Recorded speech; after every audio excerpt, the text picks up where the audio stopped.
Hola, hoy vamos a aprender nuestro despedida en nuestra lengua originaria Ashaninka y la pronunciación. Hatahana significa chao o adiós.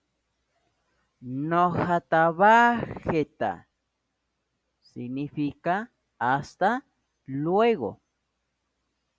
Ari añabakajia significa hasta pronto o también hasta la próxima. Amaje, amanaje significa hasta mañana. Pamaventia significa cuídate. Pamaventiara significa cuídese. Vemos un ejemplos. Nojatabajeta maroni. Hasta luego a todos. Amanaje Bamentinkari Wilson.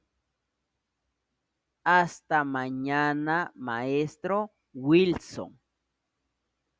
Hatajana Ariana. Añabacajia. Adiós, Ariana. Nos vemos.